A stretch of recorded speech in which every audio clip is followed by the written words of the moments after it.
Bismillahirrahmanirrahim. Assalamualaikum warahmatullahi wabarakatuh. Selamat pagi anak-anak semuanya. Apa kabar kalian?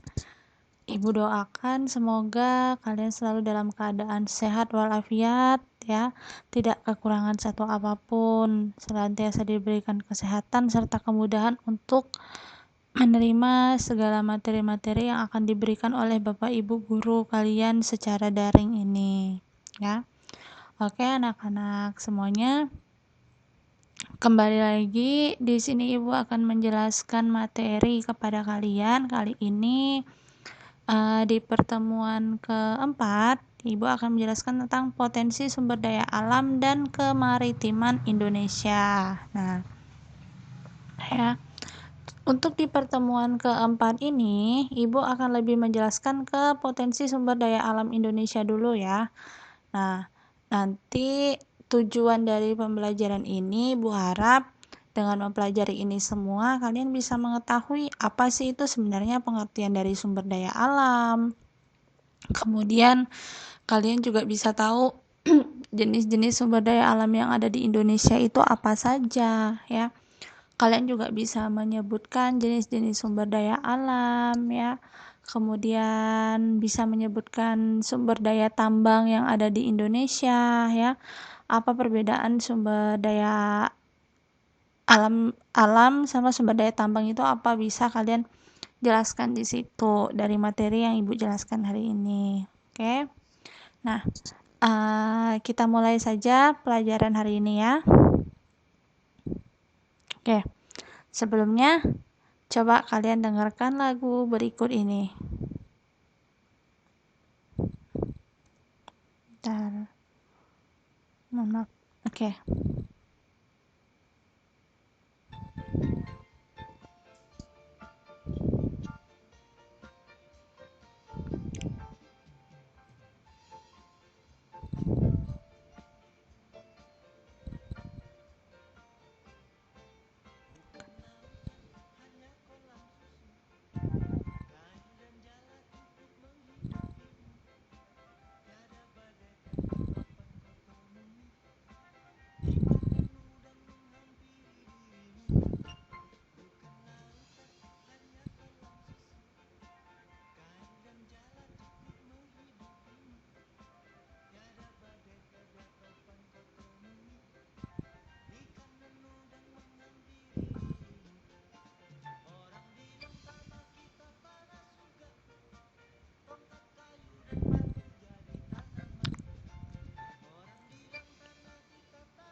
Nah, oke ya, udah dengarkan lagu ini kan?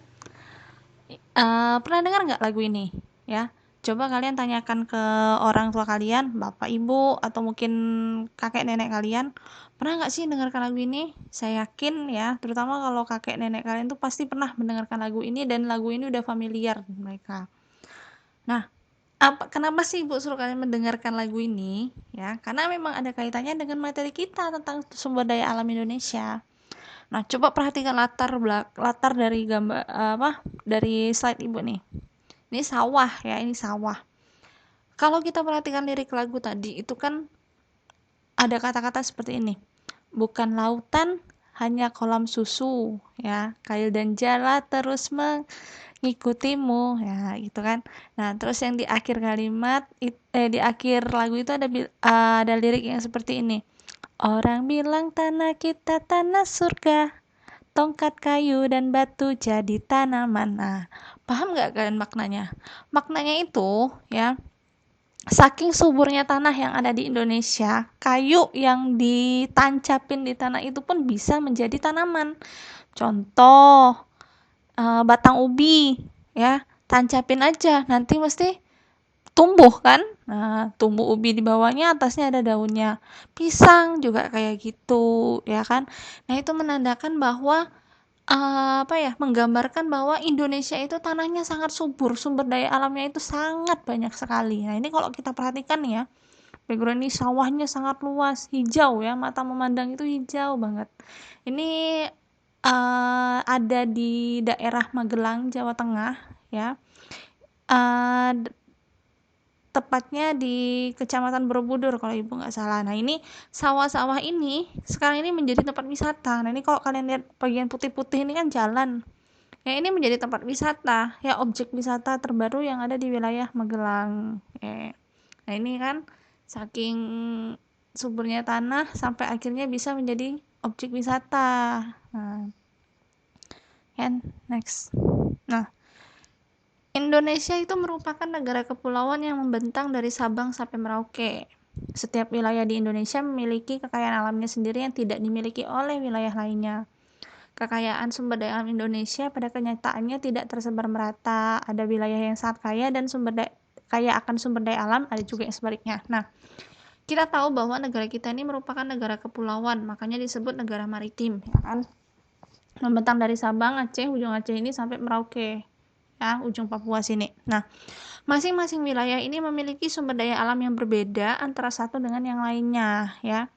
Yang kita ketahui di sini bahwa salah satu pulau yang memiliki tanah yang paling subur atau sumber daya alam yang melimpah itu adalah Pulau Jawa.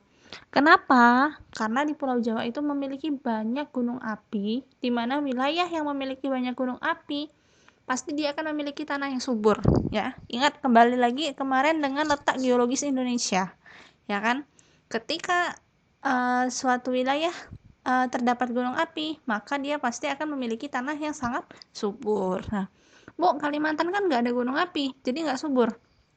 Bukan nggak subur ya, tapi tingkat kesuburannya berbeda dengan daerah-daerah yang ada di Pulau Jawa atau Sumatera atau Bali, ya, atau Nusa Tenggara yang dilewati oleh gunung api, ya.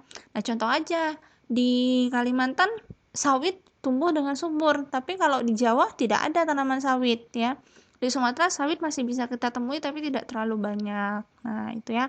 Jadi masing-masing wilayah ini sumber daya alamnya ini berbeda antara satu dengan yang lainnya. Nah, itulah makanya karena perbedaan sumber daya alam ini ya akhirnya terjadi yang namanya interaksi ya untuk saling memenuhi kebutuhan antara wilayah satu dengan wilayah yang lainnya. Nah, ini kok di sini digambar nih hanya beberapa contoh jenis sumber daya alam ya, kelapa, sawit, cengkeh, ikan tuna, jagung, rumput laut, sama kopi. Ini hanya beberapa contoh. Sebenarnya banyak sumber daya alam yang ada di Indonesia itu. Oke, next. 1. Potensi sumber daya alam Indonesia. Apa sih sumber daya alam itu? Ya kan? Sumber daya alam. Ada tiga kata di sini kan. Sumber yang berasal dari alam gitu ya. Oke, kita lihat ya pengertiannya. Nah, sumber daya alam adalah segala sesuatu yang ada di muka bumi, baik itu benda mati maupun benda hidup yang memiliki manfaat bagi makhluk hidup yang ada, ya. Jadi, segala sesuatu yang ada di muka bumi, entah itu benda mati, entah itu benda hidup, kalau dia memiliki manfaat untuk makhluk hidup, baik itu manusia, hewan, atau tumbuhan yang ada di sekitarnya, berarti dia bisa dikatakan sebagai sumber daya alam. Nah, apapun yang bisa dimanfaatkan, terutama untuk memenuhi kebutuhan manusia dapat dikatakan sebagai sumber daya alam.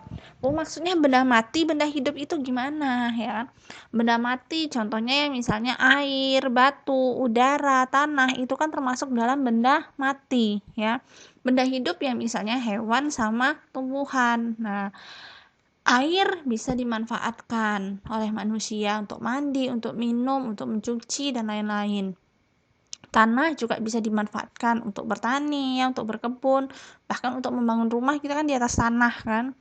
Kemudian apalagi udara, jelas ya kita butuh udara ya untuk bernapas ya. Kemudian sinar matahari itu juga benda mati. Kita juga membutuhkan sinar matahari ya dalam kehidupan kita. Coba kalau misalnya tidak ada matahari, dari mana kita akan mendapatkan sinar secara alami ya kan? Nah, pasti kita malah kedinginan terus.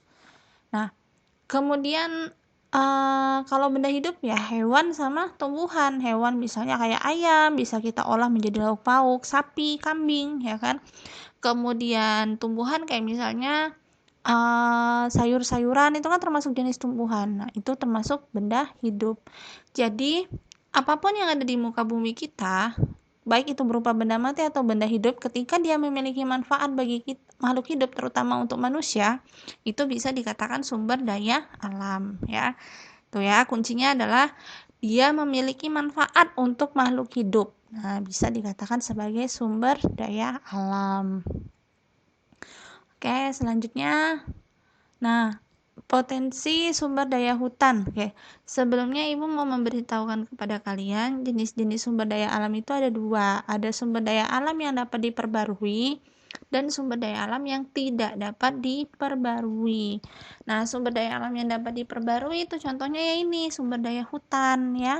Karena apa? Ketika hutan sudah habis, kita bisa menanamnya kembali, mengolahnya kembali agar kembali bisa tumbuh. Hewan dan tumbuhan itu termasuk dalam jenis sumber daya alam yang bisa diperbarui. Nah, kemudian air ya itu juga bisa diperbarui ya, karena ada yang namanya siklus air itu kan. Nah, kemudian tanah juga bisa ya, tanah itu bisa, udara juga bisa ya kan, karena ada udara itu kan berganti berdasarkan fotosintesis pada tumbuhan kan. Nah, kalau sumber daya alam yang tidak dapat diperbarui itu apa? Yaitu sumber daya alam yang tidak dapat diperbarui itu berarti dia itu tidak bisa diperbarui dalam jangka waktu yang cepat. Artinya untuk memperbaruinya membutuhkan waktu yang sangat lama sekali ya. Bisa ratusan juta tahun bahkan ribuan tahun yang akan datang untuk memperbaruinya. Nah, contoh sumber daya alam yang tidak dapat diperbarui itu adalah barang tambang, emas, minyak bumi, gas alam, batu bara, itu termasuk sumber daya alam yang tidak dapat diperbarui. Oke, kita masuk tentang potensi sumber daya hutan dulu ya yang ada di Indonesia. Nah, ini berdasarkan data Kemenhut tahun 2011, data lama ya, data yang terbaru Ibu belum menemukan ya. Hutan Indonesia ini potensinya sangat besar, mencapai 99,6 juta hektar atau 52,3% dari luas wilayah Indonesia. Nah, hasil hutan sebenarnya tidak hanya sekedar kayu. Hutan tropis yang dimiliki Indonesia juga menghasilkan buah-buahan dan obat-obatan. Namun demikian, hasil hutan yang banyak dikenal penduduk adalah sebagai sumber kayu. Setidaknya terdapat 4.000 jenis kayu yang 267 diantaranya merupakan kayu yang bernilai atau memiliki nilai ekonomis tinggi. Nah, Indonesia memang termasuk negara dengan potensi hutan terbesar nomor 2 di dunia ya. Nomor satunya itu dipegang oleh negara Brazil. Nah, terutama hutan-hutan yang ada di pinggiran Sungai Amazon. Nah, cuman sekarang ini ya, hutan di Indonesia ini semakin habis. Kenapa? Karena sudah beralih fungsi ya. Dari yang semula hutan beralih menjadi perumahan, yang semula hutan beralih menjadi sawah, menjadi mal, atau menjadi perkantoran. Nah, itu ya. Padahal hutan ini memiliki fungsi yang sangat besar sekali, ya, terutama untuk kehidupan manusia dan makhluk hidup yang lainnya, ya. Nah, kemudian banyak sih potensi hutan yang bisa dihasilkan tuh, misalnya sebagai buah-buahan dan obat-obatan, ya kan? Misalnya buah-buahannya ya kayak durian itu kan banyak kan yang ibaratnya apa ya, tanaman yang ditanam tanpa sengaja kayak gitu kan. Nah, itu kemudian banyak juga tanaman-tanaman hutan yang bisa dijadikan obat-obatan. Contohnya saja orang-orang yang tinggal di daerah Kapuas Hulu sana ya, mereka masih memanfaatkan hutan untuk kehidupan sehari-harinya. Bahkan ketika sakit mereka akan mencari obat di dalam hutan karena mereka percaya tanaman-tanaman yang tumbuh secara alami dalam hutan itu adalah obat untuk penyakit tertentu ya. Nah, tapi di Indonesia ini hasil hutan tuh lebih ke kayu ya, lebih banyak dikenal masyarakat tuh hasil hutan tuh berupa kayu ya. Terutama masuklah Pulau Kalimantan sendiri ya, itu hasil hutan kayunya termasuk cukup besar di Indonesia. Nah, ini ada jenis-jenis kayu dan sebarannya, yaitu yang pertama ada kayu keruing, meranti, agatis. Ini banyak dihasilkan di Papua, Sulawesi, dan Kalimantan. Nah, jenis kayu ini adalah jenis-jenis kayu yang pohon ya. Ini pohonnya itu sangat tinggi dan sangat besar sekali ya. Ini biasanya memang tumbuh di daerah-daerah hutan hujan tropis, karena Papua, Kalimantan tuh hutan hujan tropisnya memang masih cukup besar ya. Sulawesi sama Sumatera juga sebenarnya ya. Nah, kemudian kalau di Sulawesi ini banyaknya meranti ya, meranti. Nah, kayak ke Kalimantan, Papua ya keruing, meranti, agatis itu banyak juga. Kemudian yang kedua kayu jati, ini banyak dihasilkan di Jawa Tengah. Yang di rumahnya ada kursi jati, meja jati, lemari dari jati, buffet dari jati, tempat tidur dari jati, ya itu dihasilkan dari kayu jati. Nah, di Jawa Tengah tuh memang pohon jati itu dibudidayakan ya oleh pemerintah bahkan oleh masyarakat karena memiliki nilai ekonomis yang cukup tinggi. Kemudian yang ketiga ada rotan, ini banyak dihasilkan di Kalimantan, Sumatera Utara dan juga Sumatera Barat. Nah, rotan fungsinya apa? Bisa dijadikan bahan kerajinan, ya kan? Kalau kalian pernah melihat kursi-kursi yang terbuat dari rotan atau anyaman-anyaman rotan ya, atau mungkin apa ya, wadah-wadah sayur, nah itu kan terbuat dari rotan ya. Nah, kenapa di Kalimantan sama Sumatera potensi rotannya masih besar atau cukup banyak? Karena di wilayah kita ini kan masih memiliki hutan-hutan yang cukup lebat. Nah, biasanya rotan itu akan tumbuh di daerah yang memiliki hutan sangat lebat. Kemudian yang keempat kayu cendana, ini banyak dihasilkan di Nusa Tenggara Timur. Biasanya cendana ini juga dibuat sebagai bahan untuk membangun rumah ya, karena kokoh. Nah, kemudian kalau nggak salah ibu, cendana ini juga dibuat sebagai ini apa untuk pohon pembuat kapal ya di daerah Makassar itu biasanya dijadikan kayu cendana ini untuk bahan utama pembuatan kapal ya, kayak kapal-kapal pinisi itu. Kemudian yang kelima kayu rasa mala dan akasia, ini banyak dihasilkan di Jawa Barat. Nah, rasa mala sama akasia ini jenis pohon yang memiliki daun yang cukup lebat. Biasanya ditanam di pinggir jalan sebagai peneduh. Nah, kayunya itu bisa dimanfaatkan sebagai bahan baku untuk pembuatan kertas ya. Kertas-kertas yang kalian punya di buku-buku itu sumbernya bisa jadi kalau nggak dari kayu rasa mala dari akasia atau mungkin jenis kayu lainnya. Oke, selanjutnya. Nah, ini ya contoh gambar-gambarnya, ini pohon keruing nih kayak gini, tinggi banget nih kan. Nah, bahkan ada ya pohon keruing atau pohon-pohon lainnya yang tumbuh di hutan hujan tropis yang masih alami ini yang lebar batangnya ini sangat lebar sekali ya, apalagi batang bawahnya. Bahkan di hutan Kalimantan sendiri, di Kalimantan Barat, tapi Ibu lupa tepatnya di wilayah mana ya. Itu pernah ditemukan pohon yang usianya udah ratusan tahun, bahkan batang bawahnya itu sangat besar sekali, dipeluk oleh 5 orang dewasa itu bergabung memeluknya, seukuran dengan 5 orang dewasa tuh kan, bisa kalian bayangkan betapa lebarnya itu ya. Kemudian nah ini pohon jati ya, pohon jati. Nah, ini memang dibudidayakan biasanya ya. Nah, ini nanti kalau udah tua kayunya akan diambil untuk dijual. Nah, biasanya kalau pohon-pohon yang dibudidayakan seperti ini, nanti mereka akan menggunakan yang namanya tebang pilih. Tebang pilih itu maksudnya pohon yang sudah tua akan ditebang, nanti akan ditanam kembali yang bibit baru. Sedangkan pohon yang masih muda tidak ditebang terlebih dahulu. Nah, ini rotan ya, rotan nih kayak gini, memang berduri-duri ya. Jadi durinya harus dibersihkan dulu. Makanya ngambilnya ini harus hati-hati karena kalau enggak habis kita bisa kena ketusuk sama duri-durinya. Nah, ini cendana ya yang banyak temukan di Nusa Tenggara. Kemudian ini akasia. Nah, seperti Ibu bilang, akasia ini kan pohonnya lebat, daunnya lebat. Biasa dijadikan sebagai peneduh biasanya di pinggir-pinggir jalan. Oke, selanjutnya jenis-jenis hutan di Indonesia. Nah, ini jenis-jenis hutan yang ada di negara kita atau di negara Indonesia. Ada dibagi menjadi 4 berdasarkan fungsinya, berdasarkan jenis pohon, berdasarkan proses terjadinya, dan berdasarkan tempatnya.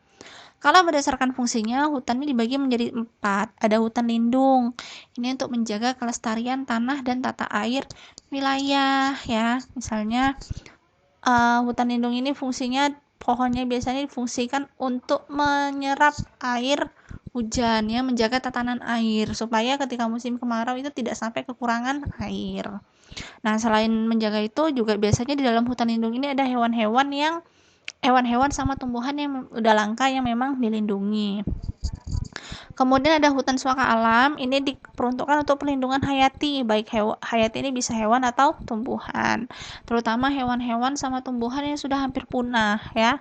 Ya kayak misalnya harimau Sumatera, kemudian pohon-pohon yang tanaman-tanaman yang juga hampir punah kayak bunga bangkai ya, Rafflesia arnoldi itu. Kemudian hutan wisata ini diperuntukkan untuk dibina dan dipelihara untuk memenuhi untuk kepentingan pariwisata. Nah, hutan wisata ini memang biasanya hutan alam ya, kayak mungkin hutan suaka alam lah kayak gitu, tapi diperuntukkan untuk kegiatan wisata. Dia dipelihara memang ada ya, baik itu dari pihak swasta atau pemerintah. Nah, nanti untuk kepentingan pariwisata tapi tetap dijaga walaupun dijadikan wisata masyarakat tapi tetap dijaga.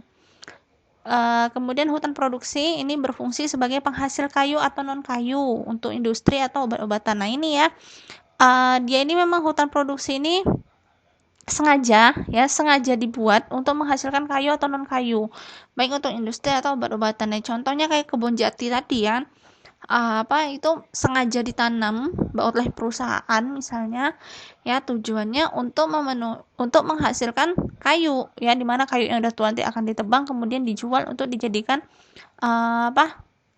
barang-barang kerajinan atau mungkin perabotan rumah tangga. Kemudian yang B, berdasarkan jenis pohonnya ada dua, hutan heterogen sama homogen.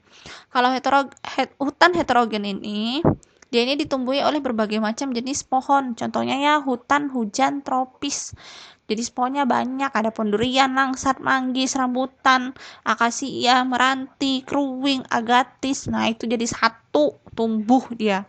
Ya, tapi kalau hutan homogen ini hanya ditumbuhi satu jenis pohon. Misalnya hanya tanami pohon jati, kelapa sawit, pohon karet. Nah, itu namanya hutan homogen ya. Kemudian yang C, berdasarkan proses terjadinya ada hutan asli atau alami sama hutan buatan. Ini mesti bisa kalian pahami sendiri ya. Kalau hutan alami atau aslinya berarti terjadi secara alami. Kayak nanti hutan hujan tropis ya. Tidak ada campur tangan manusia sedikit pun. Hutan buatan ini sengaja dibuat oleh manusia untuk tujuan tertentu. Misalnya apa? Misalnya untuk wisata atau untuk produksi. Nah, ini dicampur tangani oleh manusia. Sengaja memang hutannya dibuat kayak gitu. Kemudian D, berdasarkan tempatnya ada hutan rawa, hutan pantai sama hutan pegunungan. Jadi menyesuaikan tempatnya di mana. Kalau di sekitar rawa-rawa berarti dia hutan rawa. Di sekitar pantai berarti hutan pantai. Di sekitar pegunungan berarti hutan pegunungan ya. Oke, manfaat atau fungsi hutan. Nah, tadi kan Ibu bilang hutan itu padahal memiliki manfaat dan fungsi yang sangat banyak. Apa saja? Yang pertama, menyimpan air hujan dan mengalirkannya ke sungai-sungai atau danau, sehingga pada musim kemarau tidak mengalami kekeringan. Nah, itu ya. Akar-akar pohon tadi akan menyerap air-air hujan yang turun ke permukaan bumi, ya. Kemudian akan menyimpannya sebagai cadangan air, sehingga ketika musim kemarau tidak lagi mengalami kekeringan. Coba seandainya pohon tidak ada ketika hujan, apa yang akan diserap? Ya, tanah tidak ditanami tanaman sama sekali. Tidak ada lagi akar pohon atau pohon-pohon yang akan menyerap air hujan tersebut. Akibatnya bisa menyebabkan terjadinya banjir kan. Kalau udah kayak gitu, musim kemarau tidak lagi memiliki cadangan air. Dampaknya bisa mengalami kekeringan. Kemudian fungsi atau manfaat yang kedua, tempat hidup bagi flora dan fauna ya, hewan dan tumbuhan. Kemudian yang ketiga, mencegah terjadinya erosi atau pengikisan tanah karena air hujan. Nah, itu tadi akar-akar pohon itu kan sangat kuat, dia menahan air ya, menyerap dan menahan air. Seandainya pohon itu tidak ada, tanah terus-terusan terkena air, lama-lama kan penuh kan, jenuh, akibatnya akan terjadi tanah longsor atau erosi. Yang keempat, sebagai sumber makanan bagi makhluk hidup dan juga sumber obat-obatan. Nanti ya bisa menjadi makanan bagi makhluk hidup misalnya kayak hewan ya kan, atau juga sumber obat-obatan untuk industri farmasi. Kemudian menghasilkan oksigen dan menyerap karbon dioksida ya kan. Kalian di pelajaran IPA mesti sudah belajar ya bahwa tanaman hijau itu memiliki namanya klorofil atau zat hijau daun yang fungsinya ketika siang hari dia akan menghasilkan oksigen untuk makhluk hidup dan menyerap karbon dioksida ya kan. Nah, itu ya. Yang keenam, sumber kehidupan bagi masyarakat khususnya yang tinggal di sekitar hutan ya. Iya, karena apa? Masyarakat biasanya tinggal di sekitar hutan masih memanfaatkan hutan untuk kehidupan sehari-hari. Oke, next yang kedua atau yang B ini tentang potensi sumber daya tambang. Nah, Ibu tidak akan menjelaskan banyak tentang potensi sumber daya tambang ya. Untuk potensi sumber daya tambang kalian bisa lihat di buku paket pendamping ya, buku paket pendamping yang warna hijau itu di halaman 58 ya, jenis-jenis sumber daya tambang persebarannya di mana saja. Itu bisa kalian lihat di buku paket situ ya, kalian baca sendiri. Nah, ini contoh peta persebaran sumber daya tambang ya. Ada macam nih legendanya macam-macam, ada aluminium, asbes, aspal, banyak banget pokoknya. Tinggal kalian perhatikan saja ya, aluminiumnya ada di mana, lihat logonya seperti apa, asbes di mana itu ya. Nah, ini contoh potensi sumber daya tambang yang ada di Indonesia. Kalau dari peta ini bisa kita simpulkan hampir seluruh wilayah Indonesia memiliki potensi sumber daya tambang, walaupun berbeda antara satu dengan yang lainnya. Kita lihat Kalimantan Barat yuk, ada apa nih? Nih Kalimantan Barat ya, bulat kuning nih apa nih? Bulat-bulat kuning, bauksit ya, memang ya. Kemudian nih Intan ya, kan memang Intan juga memang Intan sama bauksit memang banyak ditemukan di wilayah Kalimantan Barat, walaupun kalau intan sih nggak terlalu banyak, tapi bauksit itu memang ada ya. Dulu bauksit itu malah pernah ada tambangnya tuh di Singkawang, Kalimantan Barat. Nah, ini jenis-jenis bahan tambang dan ini wilayah persebarannya. Minyak bumi sama gas alam nih kan bisa lihat ada di Sumatera, Jawa, Kalimantan, Maluku dan Papua. Batu bara Kalimantan Timur, Sumatera Selatan sama Sumatera Barat ya. Bauksit Riau sama Kalimantan Barat nih tadi ya. Pasir besi, ini biasanya pasir besi ini nanti dimanfaatkan untuk bahan baku pembuatan aspal. Aspal jalanan itu loh ya. Cilacap, Lampung, Jogja, Lombok, Kalimantan Selatan, Sulawesi Selatan dan Sumatera. Emas, nah ini Papua, Freeport ya. Freeport ini tambang emas terbesar di dunia, bisa dikatakan ya, Papua. Dan ada di negara kita. Cuman sayang yang mengelola itu pihak asing ya. Nang Rawaja Darussalam, kemudian Riau, Timah di Bangka, Belitung sama Pulau Karimun ya. Tembaga di Papua juga, nikel Papua dan Maluku, mangan, aspal dan yodium. Nah, bisa dibaca sendiri ya. Oke, persebarannya, jenis-jenisnya sama persebaran ini bukan tidak semua, ini hanya sebagian kecil. Ibu hanya ambil 11 saja memang ya. Kalau ibu tuliskan di sini habis ini. Kalian bisa perhatikan semuanya dari peta ini aja ya, untuk lebih lengkapnya. Oke, ya. Sampai di sini dulu materi untuk hari ini ya. Ibu ucapkan terima kasih atas perhatian yang sudah kalian sempatkan untuk Ibu untuk mendengarkan materi dari Ibu hari ini ya. Akhir kata kita lanjutkan nanti pertemuan kita di pertemuan minggu depan dengan materi yang baru tentunya. Oke ya, akhir kata Ibu ucapkan terima kasih. Assalamualaikum warahmatullahi wabarakatuh.